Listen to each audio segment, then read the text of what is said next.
Good day, everybody, and welcome to another edition of the Military and Foreign Affairs Network. I am your host, the voice of reason. In today's episode, we're going to have a discussion about the possibility of a U.S. military operation against Iranian Persian Gulf islands, such as the oil and petrochemical facility at Kharg Island. Now, I received quite a bit of pushback when I suggested that the U.S. military would have very little challenge in terms of taking control of Kharg Island. And what's interesting, I had mentioned some other islands as well, and I did mention quote unquote island hopping campaign, somewhat in jest in terms of what the U.S. could do in the Persian Gulf. Obviously, it's not an island hopping campaign in the true sense of what occurred in the South Pacific during World War II. It was simply a disconnected analogy. But with that being said, back to the concept of a U.S. operation taking control of Kharg Island. And I stand by with my assessment that taking the island would not be a very big challenge for U.S. forces. Now, I can say, as before we really kind of get into the meat and potatoes of this possible operation, I will say that as we speak, the United States is being very cautious in its approach to this ongoing campaign over Iran. The U.S. right now does not want to be in a situation where an aircraft is shot down and the Iranians are able to capture one or multiple U.S. pilots. Again, just the state of the Union right now in the United States, that could be a problem for us here in the United States. Casualties are a problem for us here in the United States. But having Iran with U.S. prisoners of war and utilizing those prisoners of war in a PR campaign would be very difficult, probably more difficult even than actual casualties. Again, the concept of prisoners of war are constantly in your face and can be used by Iranian state media, whereas the casualty issue is a little bit different. I know that sounds bad, but the reality is what it is, and it's the truth. Now, again, how is the U.S. being overly cautious? Well, they could do more in terms of what they are doing and how they are doing things right now. But again, they're being very cautious for that very reason. And the U.S. wants to make sure that they have fully degraded and destroyed Iranian air defenses to a point where even at a certain point, I believe the U.S. will continue to be very, very cautious in this campaign. And I think right now we're quite possibly seeing preparatory work being done in and around Kharg Island that would indicate a possible use of military kinetic force to seize control of the island. Now, again, when we talk about U.S. seizing territory such as that island, or I think I had mentioned one of the larger islands, that quite often the current Ukrainian-Russian NATO conflict comes into play in terms of this defensive war, this war of attrition that we are seeing right now in Ukraine. And people tend to, especially in the East, they tend to associate what is happening between the Russian Federation, NATO, and Ukraine in terms of what could happen with the United States and Iran. So let me make this clear. The capability that the United States has is vastly different than that of the Russian Federation in terms of capability. And yet the Russians actually have a different kind of capability that they are okay using, and we probably couldn't get away with that here in the United States, or it would be more difficult in terms of using the capability in that manner. Now, what is that? Well, again, you have to really get into doctrine. And at the onset of the Ukrainian war, okay, the Russian doctrine was vastly different than that of the United States. And a lot of that had to do with simple money, right? The United States has a lot of money and is able to use that money to develop capabilities that other nation states simply do not have. They don't. So what is one of the big capabilities that the U.S. has that no other military on Earth has? Well, a couple of different systems, right? The big thing for the U.S., obviously, is its fleet of airborne tanker aircraft. The U.S. Air Force alone has over 400 large tanker aircraft that can support not just U.S. operations, but partner allied armed forces nations as well as conflict tends to escalate, right? We have that capability. We have the capability to support multiple allies with airborne refueling systems to keep air forces out of threat envelopes or air bases out of threat envelopes at times, and allow for very long-range strike capability. So that's one area where the U.S. has this capability that no other nation on the planet has right now. Now, China, I would say right now, is probably one of the only other nations that is just starting in the infant stages of developing that kind of capability. Back during the Soviet times, the Soviets had a capability, but again, it wasn't the same capabilities which you see right now with the United States, or even during the United States during the Cold War. But again, that's just one example. But again, a military operation to take Kharg Island, you have to understand something that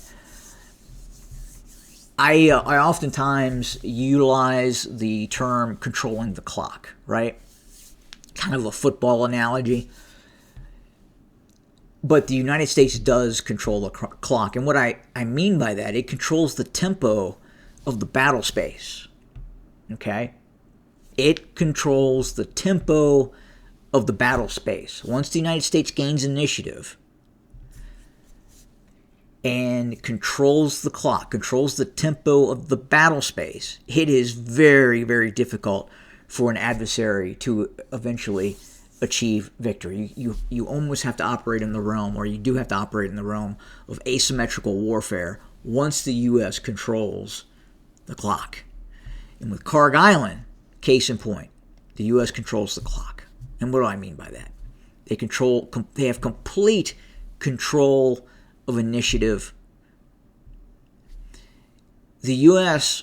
right now, and I don't know if the U.S. is doing that right now, but one capability that the U.S. has, imagine being able to see what is happening on Kharg Island 24 hours a day. And what do I mean by that? Not just see what's going on in terms of intelligence, but actual true sensor information at any point, and compounding that, really having an understanding on what Iranian systems and what Iranian threats are on the island in real time, and then having the ability, while the U.S. can sense what is happening on the island, at any point the U.S. has that capability to strike any point on Kharg Island. So if you have that capability, if country A, the United States, has that capability, they can see what is happening on the island 24/7, and they can strike any target on the island 24/7 within minutes. Within minutes. And Iran does not have that capability. Where does that leave Iran? If Iran does not, in terms of the strategic situation, if Iran cannot see what its adversary is doing, it really has no idea what the United States is planning, how the United States is maneuvering, what systems are in place, and they can't really see what is happening on the island other than actual Iranian troops that are stationed on the island. And those troops that are stationed on the island are going to be subjected to horrendous amounts of American firepower. Anytime they move or anytime the United States were to get a good location fix on those forces, those Iranian forces are going to become under immediate attack. And it's just not one system. It's a multitude and layering of systems, starting with small autonomous drones, and then kind of working its way up to larger drones, and then multi-role fighter aircraft, attack helicopters could quite possibly come into play as well, to strategic systems such as B-52s and B-1Bs and systems that would loiter off the coast of Kharg Island, again giving a layered capability that the United States would have at any point, and not just attacking targets on Kharg Island, right? It would be the United States would be very much focused on Iranian capability that could be moved along the coast and could possibly offer a threat like medium range air-to-air or surface-to-air missiles may come into play, right? Kharg Island's about 20 miles off the coast of Iran, so Iran could maneuver ground-launched surface-to-surface missiles, anti-ship missiles. They could utilize, obviously, medium-range air defense missiles, and some case, or long-range air defense missiles, man pads, and those sorts of things would kind of be out of the realm right now because, again, of the distance outside of those man pads being stationed on Kharg Island. But the United States not only would have full situational awareness on what's happening on Kharg Island, they would also have full situational awareness on what's happening along the coast, and they would want that. The United States would make sure that they understood the Iranian movements that were taking place in terms of threat systems that are situated along the coast that could be a threat to a U.S. move to seize Kharg Island. Now, the question was, well, how is the United States going to seize Kharg Island, right? Does it have a ship in the region that it could use to land troops? Well, the United States doesn't need a ship to land troops on Kharg Island. The U.S. could do that with helicopters. The U.S. could do that with the Osprey and other assets that the U.S. has. So the U.S. isn't limited to just using amphibious warfare ships to place troops on Kharg Island. It doesn't need that, right? It would come in handy. It would definitely be helpful. An amphibious warship in the area of operation that could support helicopters, that could support amphibious warfare craft, yes, absolutely, or vehicles would be helpful, but it would not be absolutely needed, right? So the next question is going to be, well, what if Iran has heavy systems on Kharg Island? How would the U.S. Be able to engage those systems? So again, and I understand that I am speaking at times to people who are just not educated in the operational art, and that's what the service of this channel tries to just bring you information where you can understand.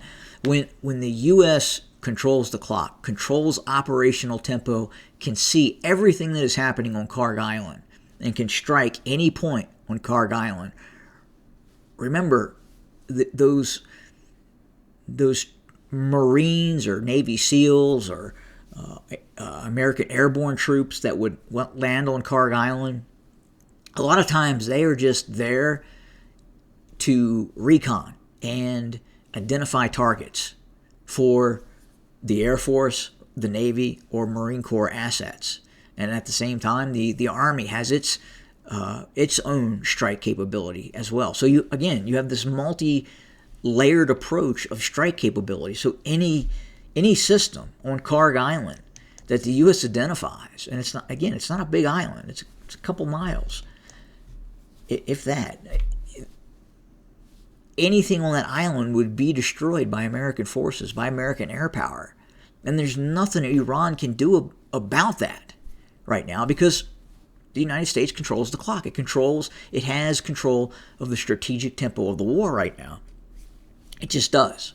Yes, the Iranians have the capability to continue to launch drone strikes and missile strikes, and that could be an issue for U.S. ground forces that were to land on Kharg Island. If the Iranians wanted to start firing drones and long-range missiles at Kharg Island, yeah, it probably could. But remember, some of the systems that are getting through the U.S. ability to interdict these drones and these missile systems that the Iranians are firing is because the United States can't cover the entire Middle East at all times. There are targets that are just soft targets that the United States isn't going to be able to protect, and its allies aren't going to be able to protect. But if you have a Marine battalion that is operating on Kharg Island, the U.S. is going to move assets to then defend that Marine battalion that is seizing control of Kharg Island. The ability to intercept incoming drones and missiles, that capability is going to be at a much higher level on a ongoing U.S. ground force operation, again, whether it's Marines or Army or Navy, what have you, than you would see in other parts of the Middle East. Now, obviously, even with multi-layers of protection, some drones and missiles will get through and quite possibly cause battlefield casualties. It's going to happen. It's war. It's just the way it is. But again, the concept that taking Kharg Island would be this difficult endeavor, you're grossly mistaken. The capability that the United States has, especially in this kind of operation, right, where you have a very focused operation in a fairly small theater of operations, such as you would see with Kharg Island. The capability that the United States has is really, again, not really understood by a lot of folks. They just don't understand it. And even within the scope of the U.S. military, all right, even inside the U.S. military, oftentimes personnel just don't understand the full capability that the U.S. has in terms of what it is able to do, and especially like non-open source technology and capability. That capability will blow your mind. And you don't always see it and you don't always know about it, but that capability is there. And it's not a myth. It is not a mythos. It is not something to try and scare the opposing force. It is a real, incredible threat that the U.S. utilizes in terms of both open source and non-open source. And again, any sort of military operation to seize that island would not be a difficult endeavor at all. Now, if it became larger in scope, in which the U.S. was looking at taking control of multiple islands, or this larger Qasem Island here, that could be obviously more challenging because it's larger, probably has more Iranian forces on it. And then as you enlarge the area of operations, the whole concept of controlling the clock or controlling the strategic tempo, as the scale increases, at times that capability can decrease, right? So taking point, if the United States was fighting a war against the Ukrainians, okay, the scale of that conflict, both in scale of the broad nature of the battlefront, And not only that, but the industrialized capability of the Ukrainians being supported by multiple outside powers that are fairly high technology actors, such as France and the United Kingdom and other nation states. That changes what is happening on the ground, and can change what is happening on the ground. That's why it's difficult to compare and contrast what is happening in Ukraine versus what is happening right now in Iran. But again, the U.S. doctrine, going into this war was different than the Russians. And the Russians at the same time had strategic lag, right? They went through quite literally a decade, if not more, where R&D was greatly limited. So yes, the Russians do not have the same capability, both in terms of monetarily being able to support the research and development and creating these new and advanced weapon systems, and again, just the baseline technology as well. They just don't have it. They don't have that same capability. So it's just different. It's two totally different conflicts, and it's tough to compare the two and try to draw equalization in terms of what's happening here would be the same for here. Now, obviously, yes, if the U.S. were to invade Iran and move large forces and attack on the ground cities that had been fortified, and large sums of Iranian troops on the ground were fighting against American troops, that could take the form of something that would look similar to what is happening in the Ukraine, but again, different capability. And the U.S. would use that capability where the Russians just don't have that same capability. They just don't. And that's why it's different. It's two totally different things. But hope that explains a little bit and gives my point. But again, Kharg Island, not a big deal to take. It would not be an issue. And I think at this point, right now, again, the U.S. is just being overly cautious. They don't want any prisoners of war in this conflict. It would be difficult.